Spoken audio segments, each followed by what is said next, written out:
A betrayed millionaire decides to take revenge by sleeping with the most unlikely woman. The company's cleaning lady, pure scared a virgin. But what began as revenge turned into chaos. If you like love and romance stories, watch until the end.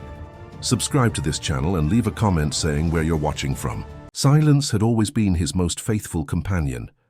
Charles Blackwood learned early on that men of his position don't show weakness, don't cry, don't allow vulnerabilities that might be exploited.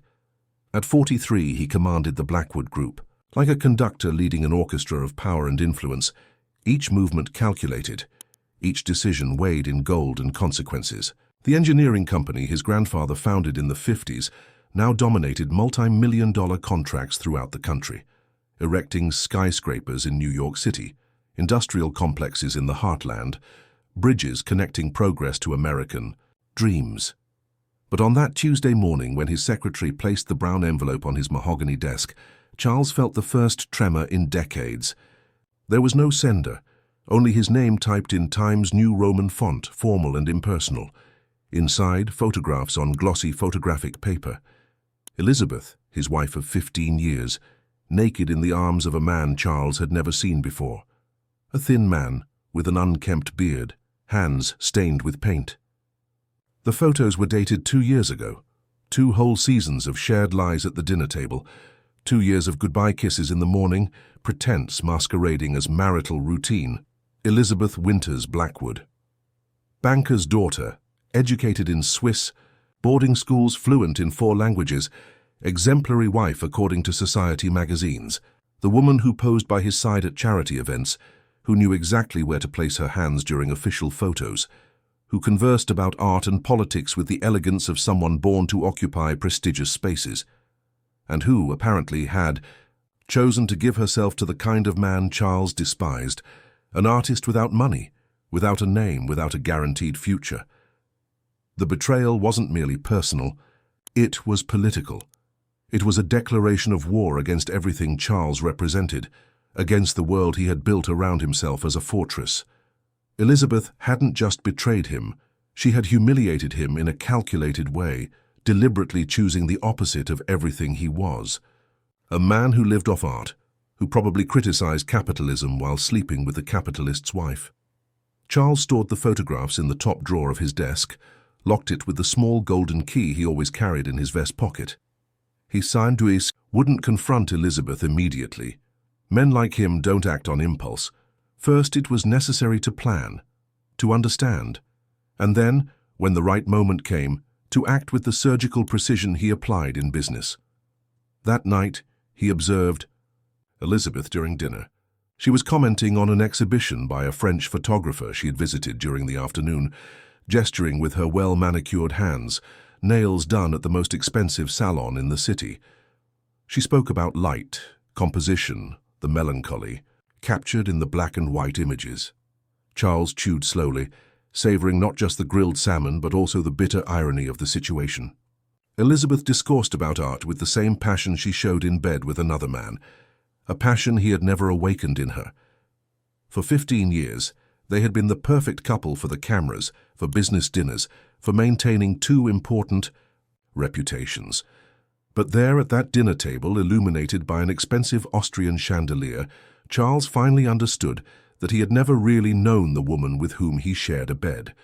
She was a well-dressed stranger, a representative of her own interests, someone who performed the role of wife with the same competence with which she would perform any other social role. When she went upstairs, claiming a headache, Charles remained alone in the living room.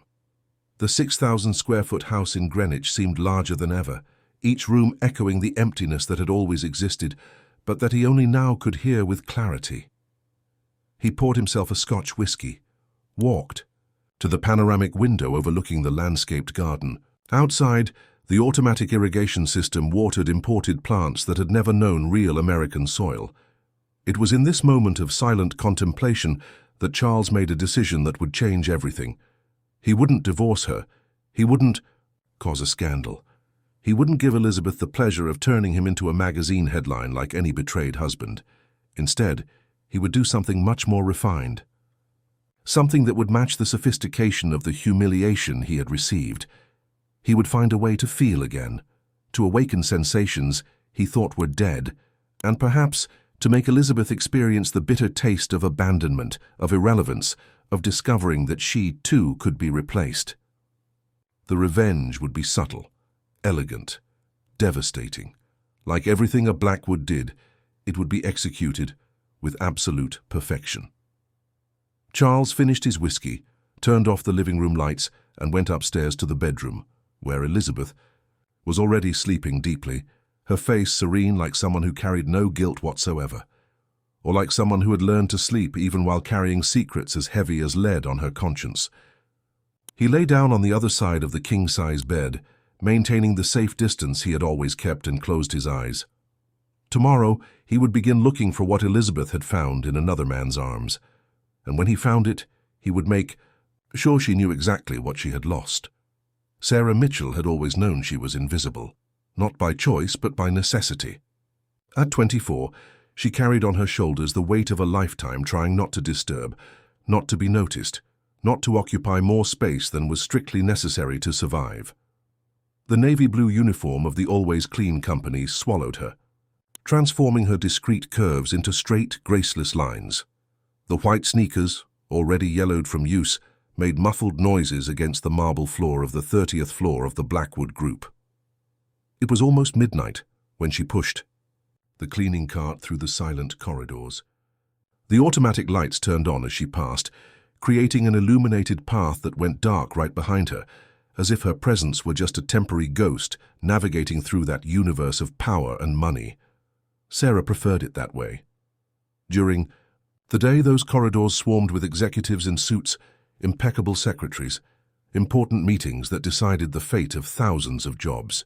That night, there remained only silence and her, a discreet intruder who cleaned away the evidence of a day of decisions that would never include her. She had come from Charleston, a historic city in South Carolina, where she was born and raised under the rigid care of Grandma Teresa, an austere woman who confused love with discipline, who raised Sarah with fear of God, fear of men, fear of her own body. Girl, your body is a sacred temple. Don't let any man profane what God made pure, Grandma Teresa repeated every night, before mandatory prayers. Sarah grew up believing that desire was sin, that love between man and woman was a dangerous trap, that decent women saved themselves for marriage like precious jewels. When her grandmother died, victim of a massive heart attack, Sarah discovered old papers in the cedar chest, death certificate of Edward Mitchell, her father, who died in Trenton Penitentiary when she was only 6 years old. A court officer, an honest man according to all who knew him, he had been imprisoned accused of participating in a corruption scheme involving public contracts. Sarah had never known the details. Her grandmother had always said that her father died of a chest disease, a merciful lie to protect her granddaughter from the painful truth. In the yellowed documents, Sarah found newspaper clippings that her grandmother had kept like thorns. "Public official arrested for fraud in Blackwood Group bid," said a headline from 1999. Edward Mitchell had tried to report irregularities in the construction contracts for a highway in South Carolina. Instead of being heard, he had been incriminated, prosecuted, imprisoned. He died in his cell before the trial, taking with him the truth he had tried to expose. It was with these revelations burning in her chest that Sarah arrived in New York City 2 years earlier. She hadn't come for revenge. She didn't know how to take revenge. She had come out of necessity, out of the urgency to survive in a city that didn't forgive the weak. The job at Always Clean came through a distant cousin who already worked there. "It's honest work," she had said, "and you've always been discreet. They like employees who know how to stay quiet." Discreet was the right word. Sarah cleaned the desks where million-dollar decisions were made, emptied trash cans full of contract drafts, wiped down paintings that cost more than she would earn in 10 years. And she pretended not to see, not to hear, not to exist. Until that December night, when she found Charles Blackwood working late in his office. He was hunched over papers spread across his desk, tie loosened, sleeves of his dress shirt rolled up to his elbows. The light from the desk lamp cast shadows on his angular face, highlighting the firm line of his jaw, the dark eyes that didn't blink as he read. Sarah hesitated at the door. Usually the executives had already gone home when she arrived. It was part of the tacit agreement. They occupied that space during the day. She took care of it during the night, in a perfectly choreographed dance of mutual non-interference. "Excuse me," she murmured, her voice barely audible. "I can come back later." Charles looked up. For a second, that seemed eternal. Their eyes met. Sarah felt something strange in her stomach, a sensation she couldn't name. He had tired eyes, but there was an intensity in them that made her swallow hard. He was a handsome man. She couldn't deny that. Handsome in the way rich men know how to be, well-groomed, with the confidence that money confers, wearing clothes that perfectly molded to his athletic body. "No need," he said, his deep voice echoing in the silent office. "Continue your work. It doesn't bother me." But it did bother. His presence had completely changed the energy of the environment. Sarah tried to concentrate on cleaning, wiping down the shelves with a damp cloth, organizing objects that were already perfectly organized. She felt his gaze upon her, a physical weight that made her tremble slightly. When she bent down to empty the trash can under the desk, she noticed that he was observing her movements with disconcerting attention. "What's your name?" Charles suddenly asked. Sarah straightened up so quickly that she almost knocked over the trash can. "Sarah, sir." "Sarah," he repeated, as if he were tasting the sound of the name in his own voice. "Pretty name. It means princess in Hebrew, did you know? From the biblical Sarah, Abraham's wife." She didn't know. No one had ever told her the origin of her name. Grandma Teresa had always said it was chosen because it sounded Christian. Sarah just shook her head, not knowing what to answer, wishing he would go back to focusing on his papers.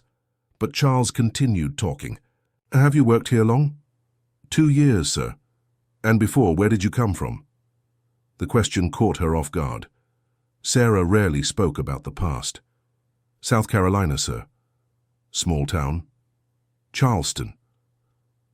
Something changed in Charles's expression.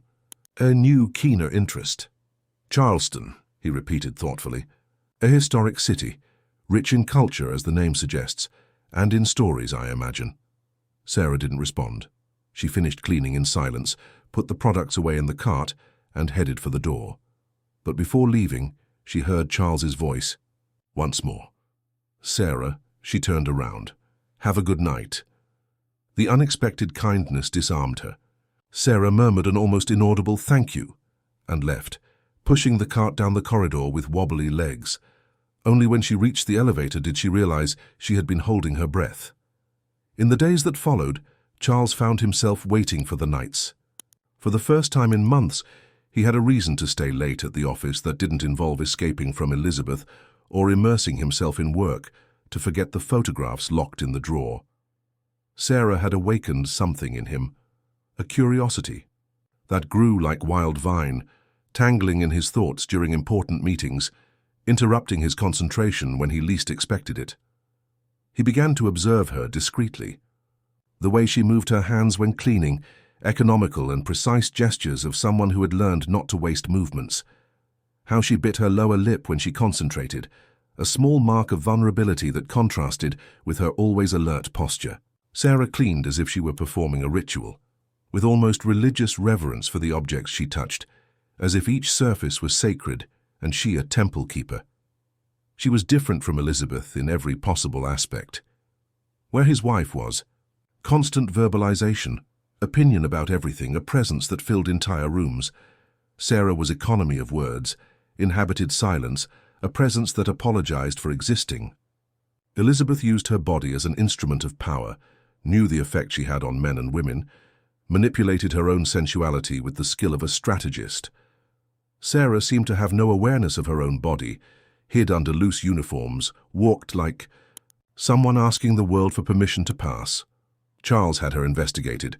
It wasn't difficult to get the basic information through the Human Resources Department of Always Clean. Sarah Mitchell, 24 years old, single, no children, address at a boarding house in Chinatown, salary of $600 a month. No criminal record, no relevant medical history, no credit card or bank account beyond the savings account where she received her payment. a life transparent in its simplicity. But when the private detective's report arrived, Charles felt the ground move beneath his feet. Edward Mitchell. The name jumped from the paper like a ghost from the past. Court officer arrested in 1999 for allegedly accepting a bribe to facilitate Blackwood Group contracts in South Carolina. Charles vaguely remembered the case. He was in his early 20s, finishing his MBA in Boston when the scandal exploded. In the press. His father, August Blackwood, had dealt with the situation with an iron fist, prosecuting everyone involved, including Edward Mitchell. The report was meticulous. Edward Mitchell had not accepted a bribe. On the contrary, he had discovered irregularities in the contracts and tried to report them. He had been silenced through a fraudulent process, incriminated with planted evidence, abandoned by the very institution that should have protected him. He died in prison 3 years later, victim of a fight between inmates, or at least that's what the official report stated. Charles closed the folder with trembling hands. Sarah was the daughter of a man his father had destroyed. An innocent man, by all indications, who had paid with his life for trying to do the right thing. And now she was there, cleaning the floor of the office of the son of the man who had ruined her family. The universe had a cruel sense of humor. That night, when Sarah arrived for work, Charles was waiting for her. He had dismissed the other executives early, invented some excuse about reviewing important contracts. In truth, he wanted to be alone, with her, wanted to look at her, knowing what he now knew, wanted to understand if there was something vengeful in her silent presence. "Good evening," he said when she appeared at the door. "Good evening, Mr. Blackwood," answered Sarah, always formal, always maintaining a safe distance. "Charles," he corrected. "You can call me Charles." She hesitated, clearly uncomfortable with the proposed intimacy. "I prefer to maintain the sir, if you don't mind." Charles smiled. First time someone had refused to get closer to him. Elizabeth had always criticized his excessive formality, complained that he treated even his closest friends as if they were employees, and there was a true employee refusing any familiarity. "Sarah," he said, stopping pretending to read the papers, "may I ask you a personal question?" She stopped. Cleaning, straightened her body in an almost imperceptible defensive posture. "Sure." "Your father. Did he work in the justice system?" The effect was immediate. Sarah turned pale, her hands squeezed the cleaning cloth until her knuckles turned white. For a moment, Charles thought she might faint. "How do you know that?" She whispered. "I have a good memory for names. Edward Mitchell. Court officer arrested in 1999. Died in prison." Charles paused, observing every micro-expression on her face. "Related to contracts from this company." Sarah dropped the cloth on the floor. Her hands were visibly trembling now. Did you know who I was when I was hired?" "No," Charles answered honestly. "I found out a few days ago by chance." "And now you're going to fire me?"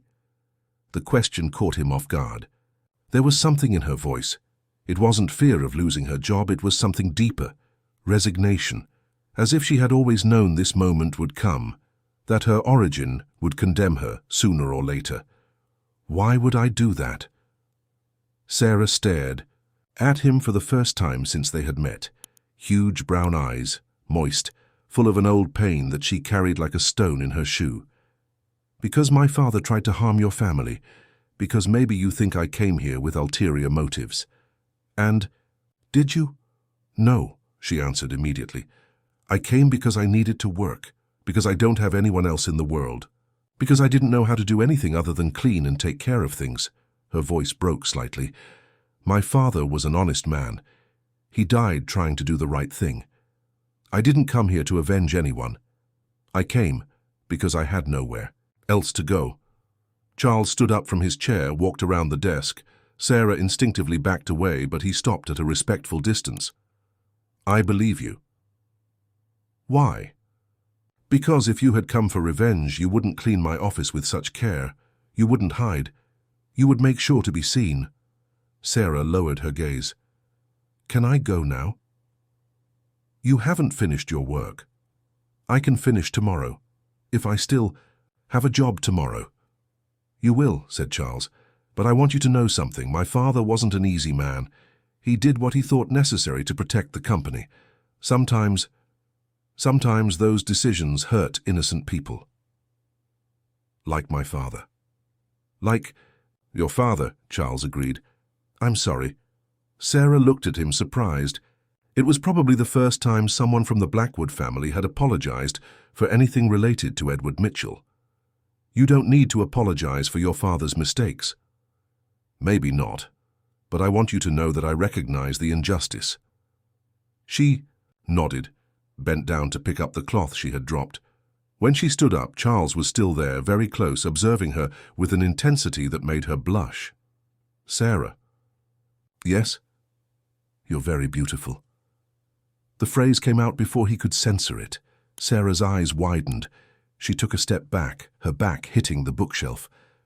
I need to go, she stammered. Charles didn't insist. He watched her leave hastily, forgetting half of the cleaning materials.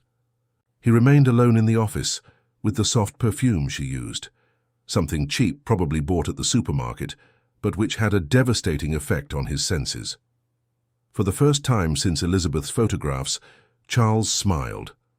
Smiled because he had found something that made him feel again, and because he sensed that Sarah, as much as she tried to run away, had also felt something in that moment of closeness. The hunt had begun, but this time Charles wasn't sure who was the predator. The following weeks transformed into a game of approach and retreat that consumed Charles in an unexpected way.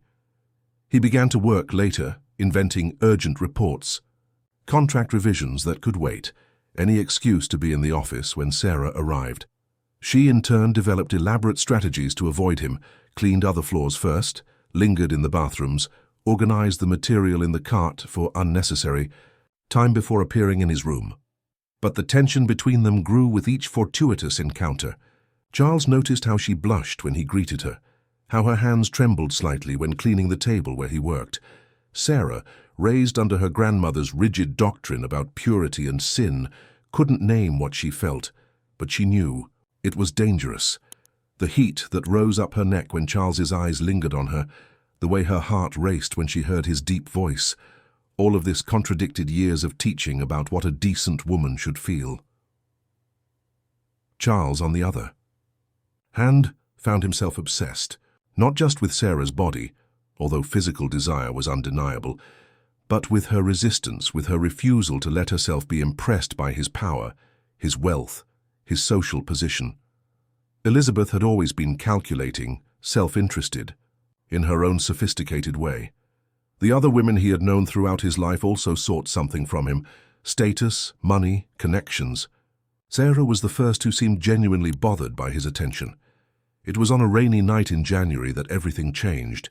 New York was being punished by a storm that flooded streets, knocked down trees, transformed the city into an aquatic chaos. Charles was working alone in the office, listening to the sound of the rain against the panoramic windows, when he realized that Sarah had not appeared at the usual time. Almost midnight, she finally arrived.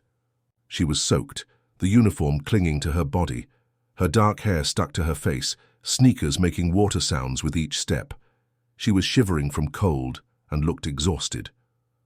"Sorry for the delay, Mr. Blackwood," she said, trying to hide the tremor in her voice. "The bus broke down in the flood. I had to walk." Charles stood up immediately. "You're freezing." "It's okay. I'll work like this anyway." "You're not going to work at all. You'll get sick." He walked to the closet where he kept spare clothes, an executive's habit who sometimes spent days at the office. He took out a dry dress shirt. "Wear this. I'll ask the driver to take you home." "I can't accept." "You can and you will."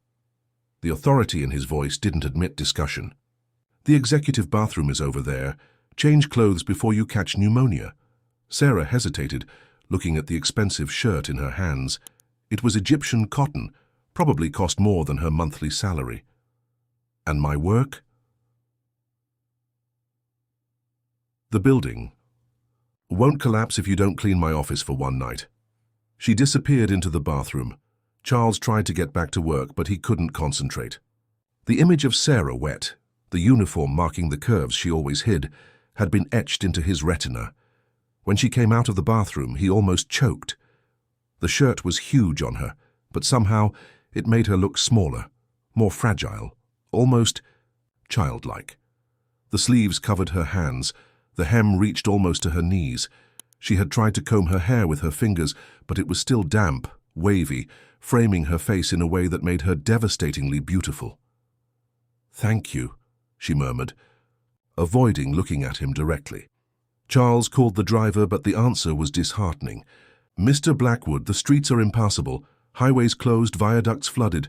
I can't get out of the garage." He hung up the phone and looked at Sarah. "It seems you'll have to wait for the rain to decrease. I can take the subway." The subway. Faz closed because of the flood. I saw it on the news. Sarah sat in one of the leather chairs in the meeting room, looking lost inside his shirt. "Then I'll wait here until morning." "Don't be silly. There's a couch in the room next door. You can sleep there." "I don't want to bother." "You're not bothering." Charles poured 2 glasses of whiskey, offered one to her. "To warm up." "I don't." "I drink." "Today you do. It's medicinal." Sarah took the glass with both hands as if it were a cup of tea. She took a small sip and made a face. "It's strong. It's meant to be." Charles sat in the chair next to her. "Tell me about Charleston." "Why?" "Curiosity. I've never visited historic cities." Sarah took another sip, this one a little larger. The alcohol was having its effect, relaxing tense muscles, loosening words that normally remained stuck in her throat. "It's beautiful. It has colonial houses, old churches, stone streets. My grandmother used to say that the ghosts of slaves still walk the streets at night." "Do you believe in ghosts?" "I believe that the past never completely dies. It sticks to places, to people." She looked at him directly for the first time. "Like my father. He's still here somehow." "Here?" "In this building, in this company, in the injustice that was never repaired." Her voice was looser now, the whiskey uninhibiting her. "Sometimes when I clean these offices, I imagine him here, trying to do the right thing, being ignored, being betrayed." Charles felt the weight of family guilt, but also something more complex. Desire mixed with remorse, attraction tempered by historical responsibility. "I'm sorry about what happened to him." "You've already apologized." "It's not enough." Sarah finished the whiskey, placed the empty glass on the coffee table. "No, it's not, but it's more than any Blackwood has done until today." They sat in silence, listening to the rain decrease outside, the intimacy forced by the storm, the alcohol, his clothes on her body. Everything conspired to create an atmosphere charged with possibilities. "May I ask a question?" "Cassie," said Charles. "You may." "Why have you never married? A beautiful woman like you—" Sarah blushed violently. "My grandmother said marriage was a serious thing, that I needed to save myself for the right man." "And you believe that?" "I used to it." She paused. "Before." "Before what?" Instead of answering, Sarah stood up abruptly. "I need to go to sleep. Tomorrow I have to work early."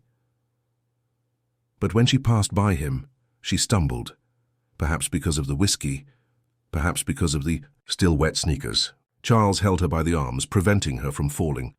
For a moment they stayed like this, her standing between his legs as he was still seated, his hands on her arms, their faces very close. "Sarah," whispered Charles. "No." She shook her head but didn't move away. "Or you feel it too?" "I shouldn't." "But you do." She nodded, almost imperceptibly. Charles stood up slowly without letting go of her. Now they were at the same height, breathing the same air, sharing the same impossible space. "It's wrong," murmured Sarah. "Why?" "Because you're married. Because I'm the daughter of who I am. Because—" Her voice failed. "Because you've never kissed anyone," completed Charles, reading the truth in her eyes. Her blush was answer enough. Charles touched her face with infinite delicacy, like someone touching crystal. "Sarah." When he kissed her, it was as if the world caught fire around them. She didn't know how to respond, but her body knew. She melted against him, her hands clutching his shirt, a low moan escaping her throat. Charles deepened the kiss, exploring her virgin mouth with the experience of someone who knew women, but feeling something he had never felt before: the devastating responsibility of being the first. When they separated, Sarah was breathless, her lips swollen, her eyes bright with tears. "I shouldn't have done that," she whispered. "We did that," Charles corrected, "but it's wrong." "It doesn't feel wrong." Sarah pulled away, his shirt swaying around her small body. "Good night, Mr. Blackwood." "Charles," he corrected once more. She paused at the door of the meeting room. "Charles." It was the first time she had said his name, and when she disappeared through the door, Charles knew he was lost. The days following the kiss were a refined torture for both. Sarah arrived at work with her heart racing, her hands sweating, inventing excuses to avoid Charles's office. When she finally needed to clean it, she did so with mechanical efficiency, eyes fixed on the floor, quick movements of someone who wanted to finish soon and flee. But Charles was always there, watching her in silence, creating an electric tension that she could feel on her skin like a low-voltage current. Charles, in turn, found himself completely obsessed. The taste of Sarah's virgin lips had become a physical memory that haunted him during important meetings. He caught himself looking at the mouths of other women, secretaries, executives, even Elizabeth, and comparing them with Sarah's inexperienced sweetness. Nothing compared. No one awakened in him that devastating mixture of protection and desire, of tenderness and possessiveness. Elizabeth noticed the change. During a particularly silent dinner, she commented with the sharp irony that characterized her attacks. "You seem different lately, more present. Finally found an interesting mistress?" Charles almost choked on his wine. Elizabeth's provocation was more accurate than she imagined. "I'm just focused on work." "Of course you are," she smiled, cutting the salmon with precise movements. "Work has always been your true passion. Much more reliable than people, isn't it?" The irony of the situation didn't escape Charles. Elizabeth, who had been betraying him for 2 years, questioning his fidelity. But he didn't retort. Not yet. His revenge would be much more subtle than a domestic discussion. The following week, Charles made a decision. He bought a small but elegant apartment on the Upper East Side, close to the office. Officially, it would be for when he needed to work very late. In reality, it was a sanctuary, where he could meet Sarah away from curious eyes, away from the weight of family history that surrounded them in the Blackwood building. It took 3 weeks to convince her to accept his dinner invitation. "I want to make up for the night of the rain," he said on a Thursday, when she was cleaning his desk with more delay than necessary, a sign that she too was fighting against the growing attraction. "You don't need to make up for anything," murmured Sarah. "I need to." "For me?" Charles lightly touched her hand, which was holding the cleaning cloth. "Please." The touch was like a spark to gunpowder. Sarah quickly withdrew her hand, but not before Charles felt the tremor that ran through her. "I can't." "Why? Not because—" She hesitated, looking for words to explain the fear that consumed her. "Because I don't know how to act in those places. Because I'll make a fool of myself." "You couldn't make a fool of yourself if you tried." Charles smiled with a tenderness he didn't recognize in himself. "And it won't be in a fancy place. It will be at my home." The proposal was even more dangerous, and they both knew it. Home meant intimacy, privacy, possibilities that frightened and attracted Sarah in equal measure. "Will your wife be there?" Elizabeth traveled to Miami, charity event that will last the weekend. Sarah bit her lower lip, a gesture that Charles had learned to recognize as a sign of internal conflict. "It's not a good idea." "Probably not," he agreed. "But you'll accept anyway." And she accepted. Because desire was stronger than fear, because loneliness weighed more than her dead grandmother's warnings, because Charles awakened in her sensations she had never known existed. On Saturday night, Sarah arrived at the apartment wearing the only dress she owned, a simple navy blue piece that she had bought for her grandmother's funeral 2 years before. She had tried to fix her hair, put on cheap lipstick, sprayed a perfume she had received from a co-worker at Christmas. She felt out of place, as if she were wearing a costume for a play in which she didn't know her role. Charles opened the door wearing jeans and a dress shirt without a tie, more casual than she had ever seen him. The apartment was sophisticated, but welcoming, with designer furniture and a privileged view of the city. He had prepared Italian pasta, lit candles, chosen a wine that wouldn't intimidate her. "You look beautiful," he said, and for the first time, Sarah believed that maybe it was true. Dinner proceeded in a delicate dance of approach. Charles told stories of his childhood, of his years at boarding school, of the pressure to take over the family business. Sarah talked about Charleston, about her strict but loving grandmother in her own way, about the books she read in secret to escape reality. They discovered common tastes. Both liked rain, classical music, silent mornings. When they finished eating, Charles put on soft music and invited her to dance. "I don't know how to dance," protested Sarah. "Neither do I," he lied, gently pulling her into his arms. They danced slowly in the living room, bodies getting to know each other through their clothes, breaths synchronizing. Charles smelled her cheap perfume, but it was the most exciting scent he had ever experienced. Sarah felt the contained strength in his muscles, the security of arms that could protect her from the entire world. "Sarah," murmured Charles, the words lost in her hair. Look at me." When she raised her face, Charles saw in her brown eyes a desire that mirrored his own. This time, when he kissed her, she responded with more confidence. His hands explored the discreet curves of her body. Her hands lost themselves in his dark hair. "I never," began Sarah when they separated, breathless. "I know," said Charles.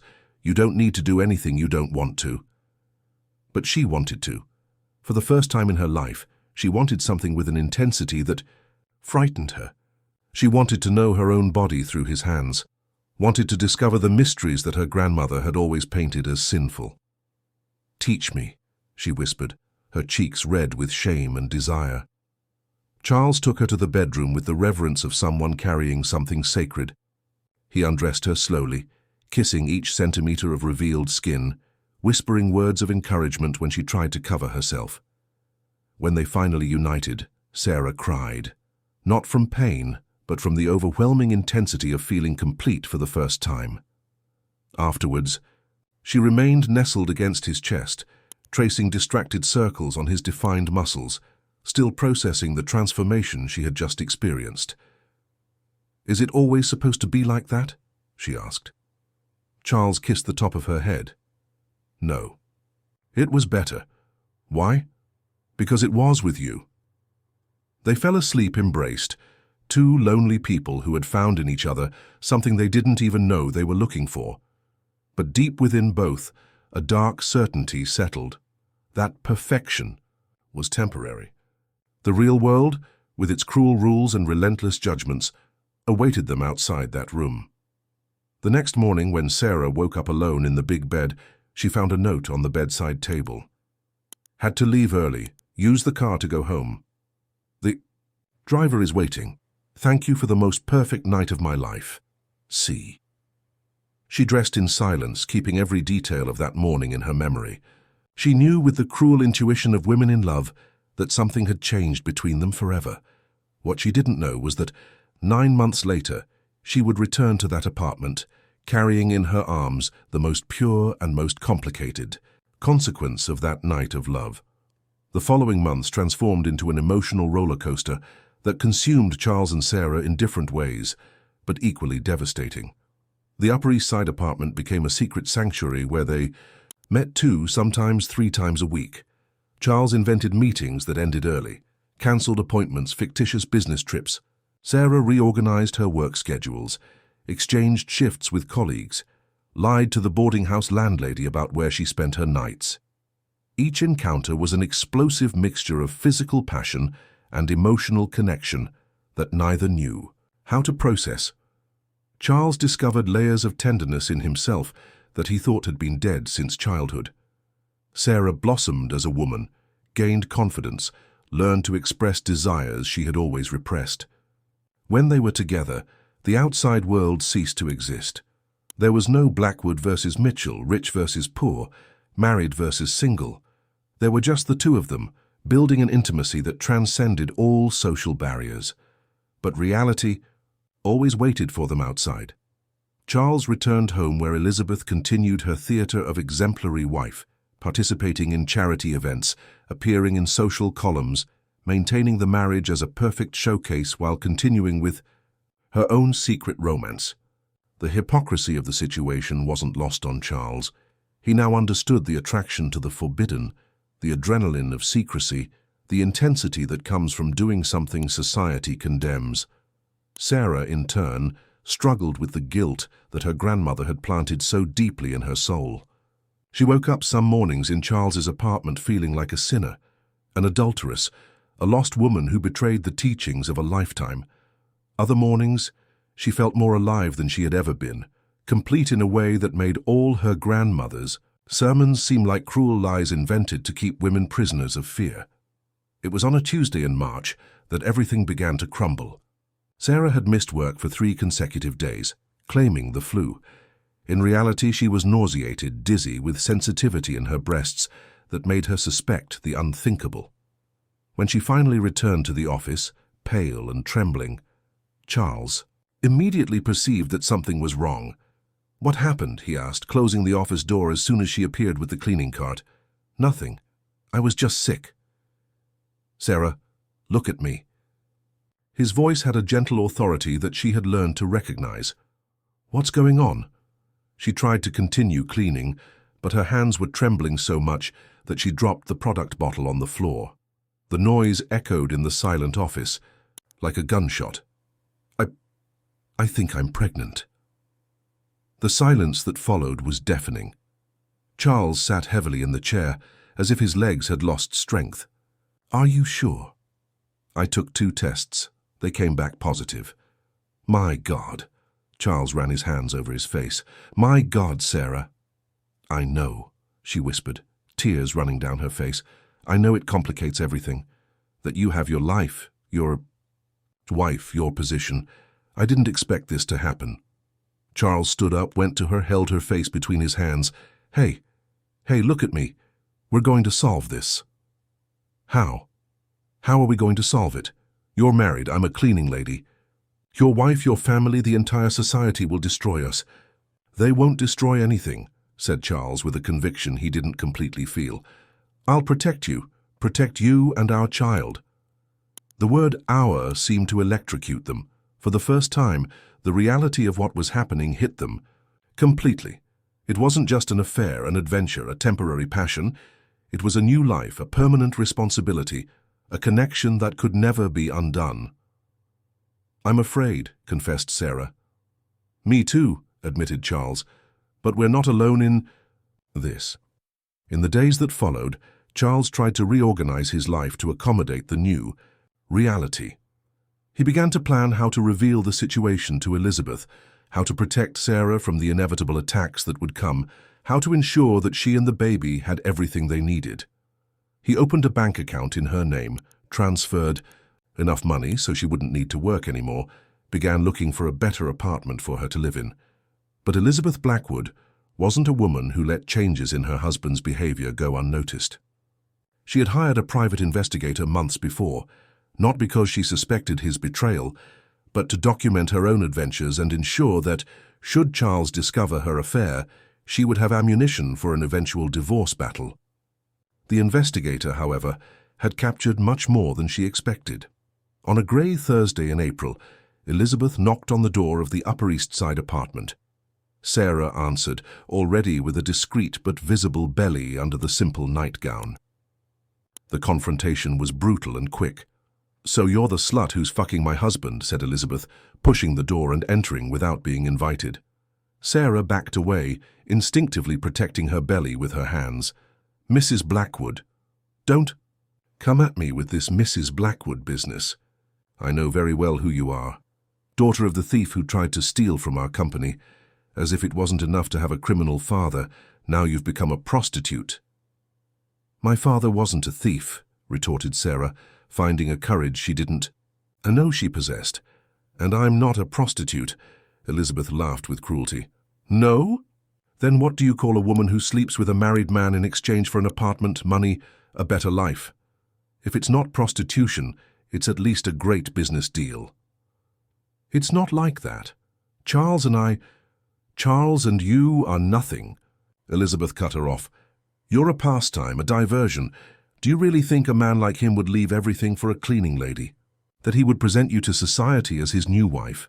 Elizabeth walked around the room, evaluating each object with disdain. "You might have even gotten pregnant by him, darling, but that doesn't change who you are.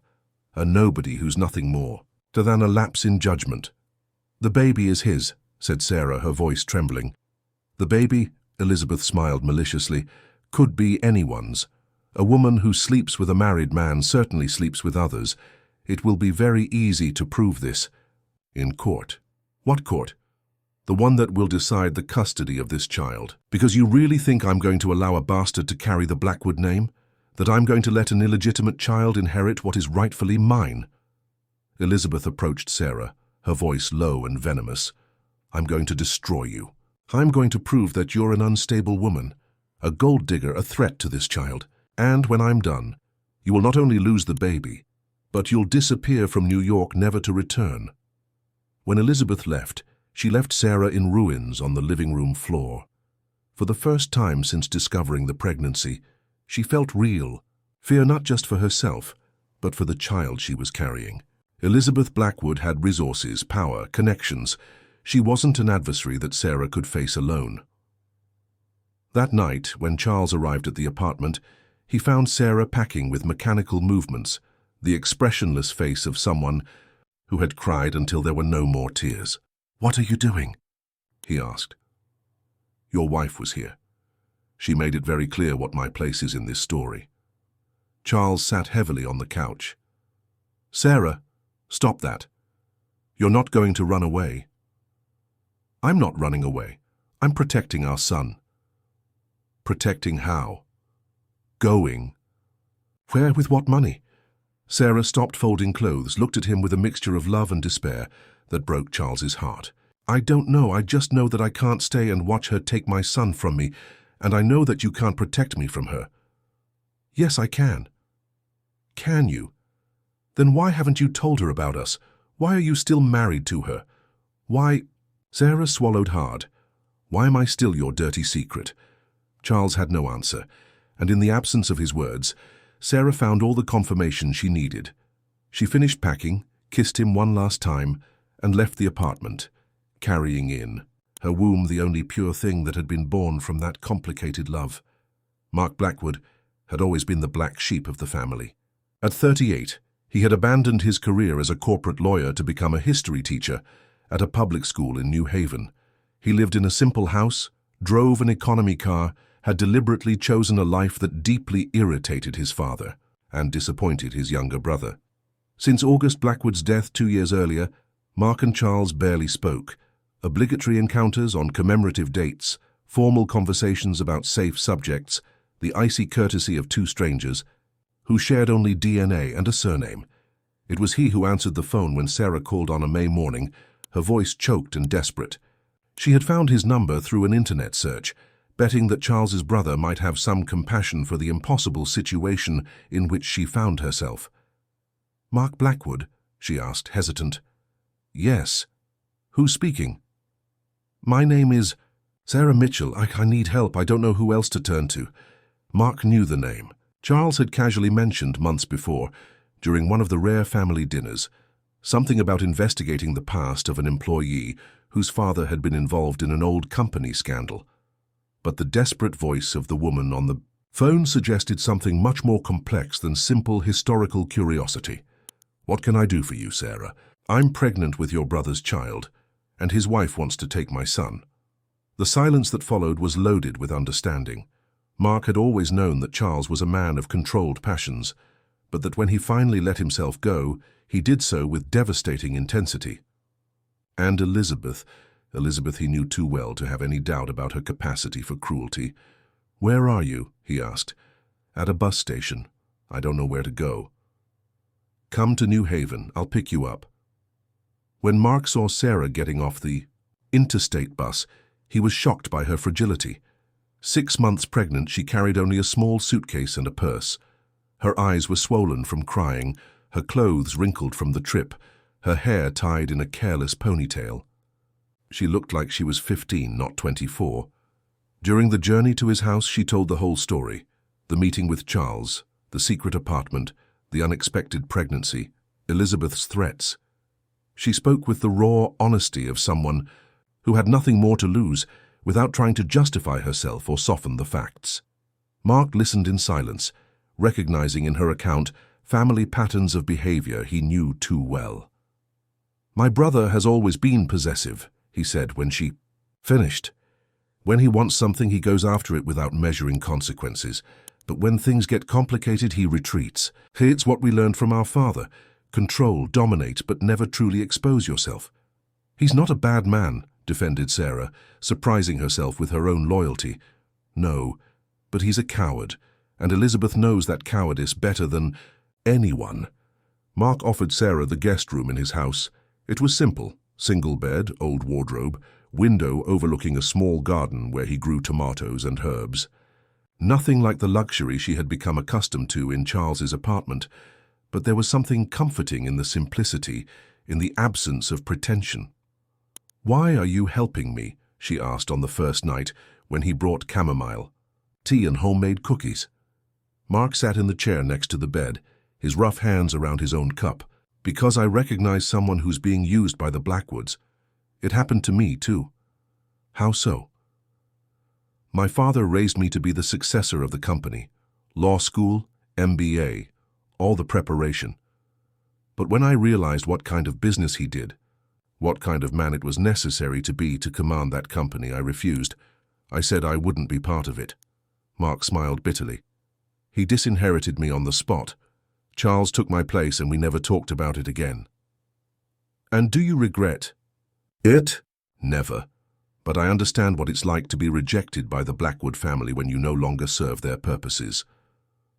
During the following months, Sarah flourished in an unexpected way.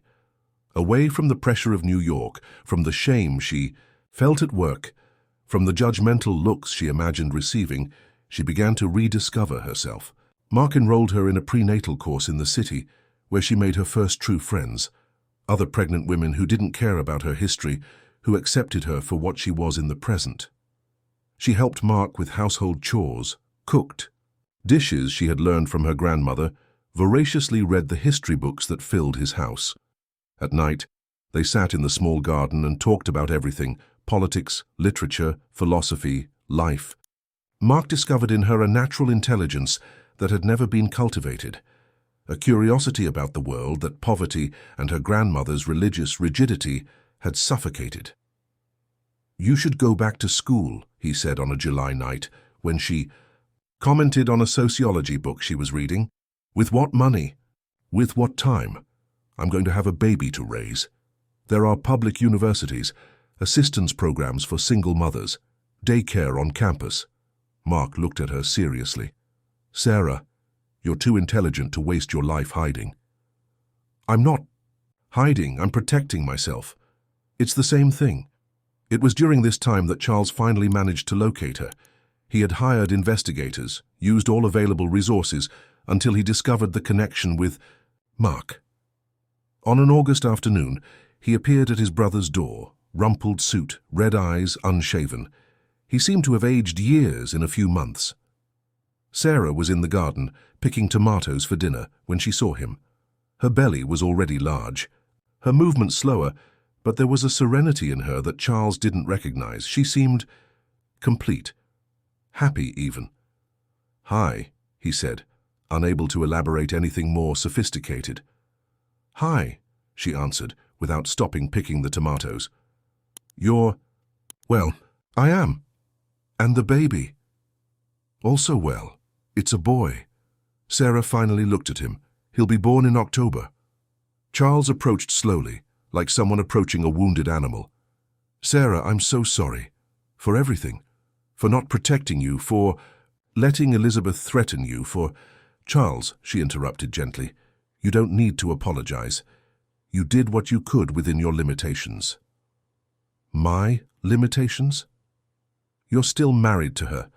You're still living the life she demands.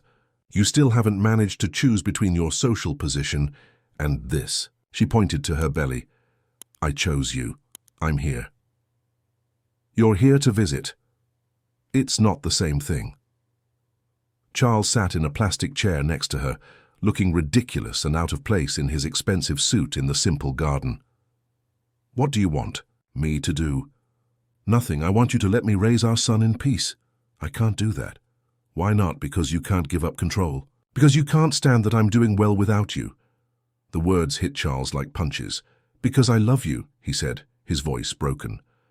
Sarah stopped picking tomatoes, looked at him with a mixture of tenderness and sadness that broke his heart. I love you too. But love isn't enough when you don't have the courage to fight for it. Charles tried to argue, to beg, to promise changes, but Sarah remained firm. He could visit them, meet his son when he was born, be part of the child's life. But she wouldn't return to New York, wouldn't return to be his secret, wouldn't return to be vulnerable to Elizabeth's attacks. When Charles left that afternoon, he knew he had lost much more than a woman. He had lost the chance to be a better man than his father, to choose love over convenience, to build something real instead of maintaining only appearances. Sarah, in turn, cried herself to sleep. But in the morning, she woke up knowing she had made the right choice. For the first time in her life, she had chosen herself, and to the son she carried, she would offer something she herself had never had, the freedom to be authentic, even if it cost everything else. Gabriel was born on a rainy October dawn, small and perfect, with his father's dark eyes and his mother's delicate nose. Sarah held him against her chest in the public maternity hospital in New Haven, and knew, with the devastating certainty that only mothers know, that she would kill or die for that helpless little creature. Mark was in the waiting room, nervous, as if he were the father, distributing cigarettes to strangers and telling anyone who would listen that he had become an uncle. Charles arrived the next day, driving like crazy from New York as soon as Mark called. He found Sarah in the room shared with 3 other women, breastfeeding Gabriel with a tenderness that made him cry without being able to hide it. She looked exhausted but radiant, transformed by motherhood into an even more beautiful version of herself. He's perfect, whispered Charles, gently touching his son's little hand. He is, agreed Sarah, and he's mine. The emphasis on the word mine didn't go unnoticed. Charles looked at her, saw the fierce determination in her brown eyes. Ours, he gently corrected. Yours too, if you want, but on my terms. Charles stayed a week in New Haven, lodged in a simple hotel, visiting Sarah and Gabriel daily. He learned to change diapers, to make the baby burp, to recognize the different types of crying. For the first time in his life, he experienced an unconditional and absolute love. He looked at his son and felt his heart explode with pride and protection. But Elizabeth wasn't inactive. While Charles melted with paternal love in New Haven, she articulated her own version of justice. She hired lawyers specialized in family law, private investigators, even a public relations team to control the narrative should the situation leak to the press. The campaign to destroy Sarah had begun long before Gabriel's birth. The first attack came through a judicial summons. Elizabeth, representing the interests of the minor Gabriel Blackwood, was moving for custody, claiming that Sarah was an unfit mother. The process was a masterpiece of legal manipulation. It painted Sarah as an unstable woman who seduced a married man, deliberately got pregnant to gain financial advantage, and now kept the child in precarious conditions away from the father. They have photos, said the lawyer that Mark managed to get for Sarah, an honest man but clearly overwhelmed by the complexity of the case. Photos of you leaving his apartment early in the morning, bank transfer receipts, witnesses who will swear that you offered yourself sexually in exchange for benefits. Sarah held Gabriel against her chest, gently rocking him as she processed the information. False witnesses? Some, probably, others not so much. Elizabeth Blackwood has many resources to turn lies into convincing truth. Elizabeth's strategy was diabolical in its simplicity. She didn't deny that Gabriel was Charles's son. That would be impossible with the DNA test.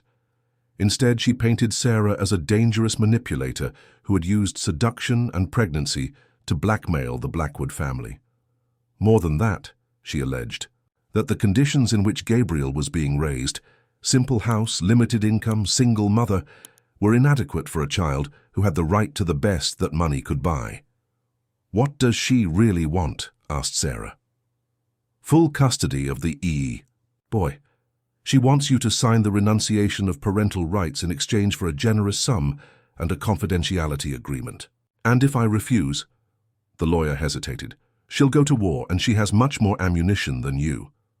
That night Sarah called Charles. He answered on the first ring, as if he had been waiting for the call. "Your wife wants to buy our son," she said without preamble. "I know. I tried to talk to her." "Tried?" Sarah's voice went up an octave. "Charles, she wants to take Gabriel from me. And you tried to talk?" "Sarah, it's complicated. The divorce, the business, the press—" "Stop," Sarah interrupted, her voice trembling with anger. "Just stop. I don't want to hear your excuses. I want to know one thing. Are you going to fight for your son, or are you going to let your wife buy him as if he were an object?" The silence extended for seconds that seemed eternal. "I'll resolve this," Charles finally said. "How? I'll talk to her again. I'll make her understand." Sarah hung up the phone. There was nothing more to talk about. The judicial war that followed was devastating for all involved. Elizabeth used every connection, every influence, every dirty resource available. She spread rumors about Sarah's mental instability, her propensity for alcoholism, based on a single night when she had drunk whiskey in Charles's office. She hired witnesses who swore they had seen her neglecting Gabriel, leaving him crying while she flirted with other men. Mark tried to help as he could, but his connections were limited. Charles oscillated between moments of determination, when he visited his son and swore to fight for him, and strategic retreats when Elizabeth pressured him with threats of public scandal and financial ruin. It was during this period that Sarah made the most difficult decision of her life. On a night when Gabriel cried inconsolably, and she could no longer distinguish between his tears and her own, she called a distant cousin in Georgia. "I need to disappear for a while," she said. "Can you take me in?" "Sarah, you can't run forever," argued Mark when she announced her plans. "I'm not running, I'm strategically repositioning myself." She looked at Gabriel, finally sleeping in her arms. "Elizabeth is right about one thing. He deserves more than I can give alone. But not more than she can give. More than his father can give if he has the courage to choose. And if Charles doesn't have that courage, then at least Gabriel will grow up away from all this madness, away from people who see him as a trophy in a private war." A week later, Sarah and Gabriel disappeared from New Haven. They left only a note for Mark. "Thank you for everything. We'll be fine. When Charles decides to be a real father, look for me." Charles received the news like a punch to the stomach. He hired investigators again, but this time Sarah had prepared better. She didn't leave traces, didn't use her own documents, relied only on the network of women that Mark didn't even know existed, cousins, friends of friends, a silent chain of female solidarity that protects women in flight. Elizabeth prematurely celebrated the victory. "See, just needed to apply a little pressure and she showed her true nature. What kind of mother abandons her own child?" But Charles didn't see abandonment. He saw protection. He saw a woman who loved her son so much that she was willing to sacrifice her own happiness to protect him. And for the first time since he discovered Elizabeth's betrayal 2 years earlier, he felt something he hadn't felt for a long time: deep shame of himself. Meanwhile, in a small town in rural Georgia, Sarah worked in a bakery from before dawn, Gabriel sleeping in an improvised crib in the back of the store. At night, she studied for college entrance exams through borrowed books, determined to build a better future for both of them. It wasn't the life she had dreamed of, but it was an honest life. And for the first time since she had met Charles Blackwood, she went back to sleeping with a clear conscience. What she didn't know was that Charles was about to lose much more than his secret family. Elizabeth, confident in her victory, had begun to be careless with her own secrets. And when adversaries feel invincible, they commit the most devastating mistakes. Charles Blackwood's fall began with an anonymous envelope. cruel irony of fate that mirrored exactly how everything had begun 2 years earlier. This time, however, the photographs inside the envelope weren't of his wife with another man. They were documents, fraudulent contracts, suspicious bank transfers, a complex web of corruption that connected the Blackwood Group to politicians, contractors, and a money laundering scheme that had lasted decades. Charles immediately recognized the handwriting on the post-its attached to the documents. Elizabeth. His own wife had collected sufficient evidence to destroy the company and, by extension, destroy him. The discovery hit him like lightning in a clear sky. Elizabeth wasn't just an adulteress. She was a criminal, and she had used her privileged position as a wife to meticulously document all the dirty business of the Blackwood family. Her plan was diabolical in its simplicity.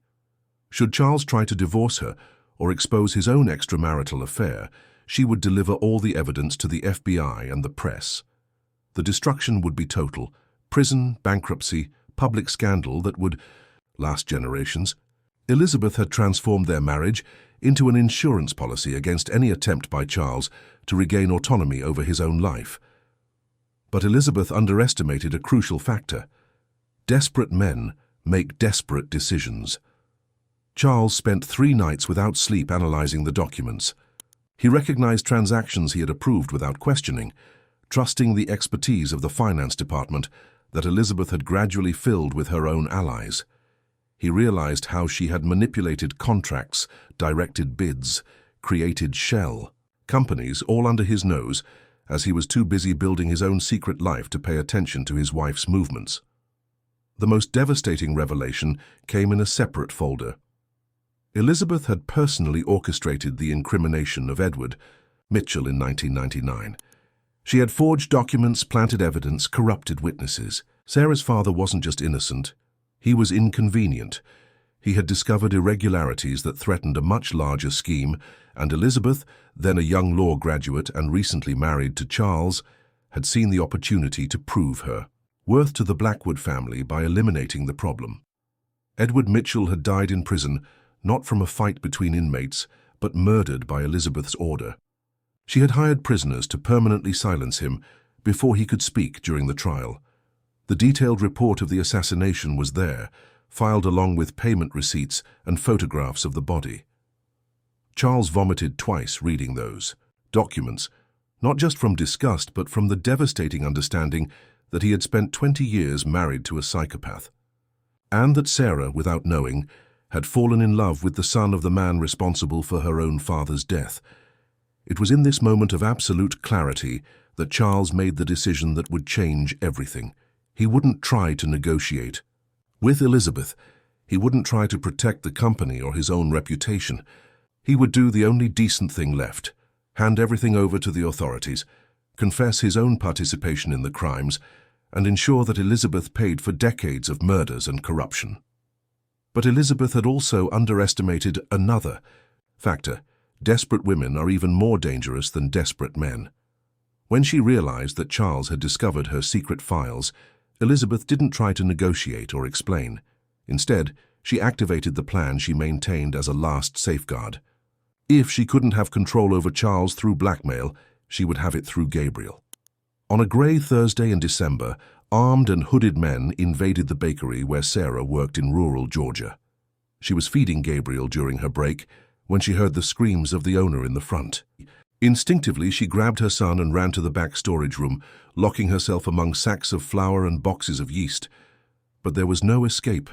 The men knew exactly where to find her. "Sarah Mitchell?" asked a male voice through the door. "Yes," she answered, her voice trembling as she pressed Gabriel against her chest. "We have a message from Mrs. Elizabeth Blackwood. Either you sign the custody papers voluntarily, or you'll never see your son again." "What papers? Where are the papers?" "We don't have papers. We're going to take the child now. The documents will come later." It was then that Sarah understood the true dimension of Elizabeth's evil. This was no longer about judicial battle or sophisticated blackmail. It was pure and simple kidnapping. Elizabeth had decided to take Gabriel by force, trusting that no authority would investigate too deeply the disappearance of a baby whose father was an influential businessman and whose mother was a poor, single woman. Sarah tried to barricade the door, but the men easily knocked it down. Gabriel was crying desperately when he was torn from his mother's arms. She fought like a wounded animal, scratched, bit, screamed until her voice failed. One of the men hit her with something heavy on the head. The last thing she saw before passing out was Gabriel being carried out of the bakery, his little arms extended toward her. When she woke up, she was in the local hospital with head trauma and a broken rib. The police had found the bakery on fire, gas leak, according to the official report. The owner was dead. There were no witnesses. There was no evidence that any child had been at the location during the accident. Sarah tried to explain to the police that her son had been kidnapped, but she couldn't prove that Gabriel existed. She didn't have a birth certificate. Elizabeth had taken care of disappearing with all official documents. She didn't have recent photos. She lived so simply that she didn't even own a cell phone. The only people who could testify to Gabriel's existence were Charles and Mark, and both were in New York, oblivious to what had just happened. It was Mark who received Sarah's call from the hospital 3 days later. She was crying so much that he could barely understand the words. "They took Gabriel. They burned everything. The police don't believe me. Mark, they took my son." Mark immediately called Charles, but the number had been disconnected. He tried the office, but the secretary said he wasn't receiving calls. Worried, Mark drove to New York, but when he arrived at the Blackwood Group headquarters, he found the building surrounded by FBI agents. The operation had begun the previous dawn. Charles had personally delivered all the documents that Elizabeth had collected, plus those he himself had managed to gather about the company's criminal activities. The complete confession occupied 40 typed pages and implicated everyone from senior executives to federal politicians. But Charles wasn't in prison. He was at New York Presbyterian Hospital in critical condition. Elizabeth had discovered his intentions the night before the police operation, and she made her own desperate decision. If she couldn't save the company or her own freedom, at least she would ensure that Charles wouldn't live to testify against her. The fire at the Greenwich mansion was carefully orchestrated to appear accidental. Charles was found unconscious in the office with 60% of his body burned, intoxicated by the smoke. Elizabeth officially died in the same fire. Her body was found in the couple's bedroom, carbonized beyond recognition. But Mark, who knew his sister-in-law better than his own brother, suspected that the body wasn't hers. Elizabeth was too intelligent, too prepared to be caught by her own fire. He was right. That same night, in an isolated mansion in the Hamptons, Elizabeth cradled Gabriel to sleep, singing lullabies while planning how to permanently disappear from the country. The baby had cried for the first 2 days, refusing the bottle, instinctively looking for his mother. But children adapt, and Elizabeth had patience. What she didn't expect was that Sarah Mitchell would have the strength of a desperate mother, and that a desperate mother would be capable of finding resources that not even she knew she possessed. While Charles fought for his life in an ICU in New York, and Elizabeth believed she had finally won the war, Sarah walked the streets of Atlanta with a determination that frightened even herself. She had sold everything she owned, borrowed money to buy a bus ticket to New York. She had no plan, no resources, no allies. But she had something that Elizabeth would never be able to understand: maternal love. And maternal love doesn't negotiate, doesn't surrender, doesn't rest until it finds its child. The war was far from over. In fact, it was just beginning. Sarah arrived in New York on a grey January morning, carrying only a backpack with clothes and all the documents she had managed to gather about Gabriel's kidnapping. The money barely covered 3 days of lodging in a cheap boarding house in Chinatown, but she didn't need more time. Either she would find her son quickly, or she would die trying. Mark found her at the hospital, crying beside the bed where Charles fought to survive. He was unrecognizable. Bandages covered most of his body, tubes kept him breathing, monitors constantly beeped. The doctors had given him a 30% chance of survival. "She took Gabriel," said Sarah without preamble when Mark approached. "Elizabeth is alive and took my son." "How do you know she's alive?" "Because I know this type of woman. My grandmother always said, 'Demons don't die easily.' Elizabeth wouldn't die without taking everything she wants with her. Sarah held Charles's bandaged hand, and she always wanted Gabriel. Mark had brought copies of the documents that Charles had delivered to the police. When he showed Sarah the evidence about Edward Mitchell's death, she didn't cry. She remained silent for long minutes, processing the revelation that her father had been murdered by the woman who now held her son hostage. 25 years, she finally murmured. 25 years believing that my father was a criminal. 25 years carrying that shame. Sarah, she killed my father, ruined my family, destroyed my childhood, and now she wants to steal my son. Sarah stood up, a cold fury taking over her face. I won't let her. The police are looking. The police won't find her. Elizabeth is too smart, has too much money, too many connections. Sarah kissed Charles's forehead through the bandages. But I will find her, because I'm a mother, and mothers always find their children. During the following weeks, Sarah transformed into an obsessive investigator. She used her last dollars to print copies of Gabriel's photographs, posted them all over New York, talked with doormen, cleaning ladies, security guards, invisible people that Elizabeth would never notice but who see everything. She slept in shelters, ate when she could, dedicated every waking minute to searching for her son. It was a cleaning lady from a commercial building in the village who gave the first clue. I saw that child, she said, looking at Gabriel's photo. An elegant woman brought him for a medical appointment on the 5th floor. Private pediatrician. Baby cried a lot. She seemed nervous. Sarah ran to the doctor's office. The doctor, initially reluctant, agreed to help when she showed the documents proving she was Gabriel's mother. The woman said the child was having adaptation problems since he lost his mother in an accident, he explained. Prescribed a mild sedative to help with sleep. But something bothered me. The baby wouldn't stop looking for someone, as if he were looking for his real mother. Will she return? She said yes. Next appointment scheduled for Thursday. Sarah didn't wait for the appointment. She convinced the doctor to call Elizabeth, inventing an emergency that required an immediate consultation. Elizabeth took the bait. She couldn't take Gabriel to another doctor without raising suspicions, and the baby really needed care. On Wednesday afternoon, Sarah hid in the doctor's office bathroom when Elizabeth arrived. Through the partially open door, she saw her son for the first time in 2 months. Gabriel was thin, pale, his little eyes without sparkle, but he was alive. And when he heard Sarah's voice whispering quietly with the doctor in the next room, he began to cry. Not the irritated cry of a bothered baby, but the cry of recognition, of relief. Elizabeth immediately realized. Where is she? She asked, her voice icy. Where is who? The doctor pretended. The whore who followed me here, Sarah Mitchell. Sarah came out of the bathroom. For the first time, the two women faced each other as equals, two beasts fighting for the same cub.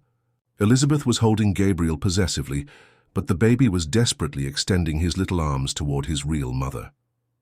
Give me back my son, said Sarah, her voice calm but relentless. Your son? You abandoned this child, ran away like a coward when things got difficult. I ran to protect him from you. Elizabeth laughed with bitterness. Protect him? Look where you are. No money, no home, no future. What can you offer him? Love, the only thing you never managed to give to anyone. Love doesn't pay for private school, health insurance, guaranteed future. No, but it teaches a person to be human, something you never were. The confrontation could have lasted hours, but Gabriel began to cry louder, extending his arms to Sarah with a heartbreaking desperation. Elizabeth looked at the baby, then at Sarah, and for a moment, her mask of coldness cracked. He'll never love me, she admitted, her voice broken.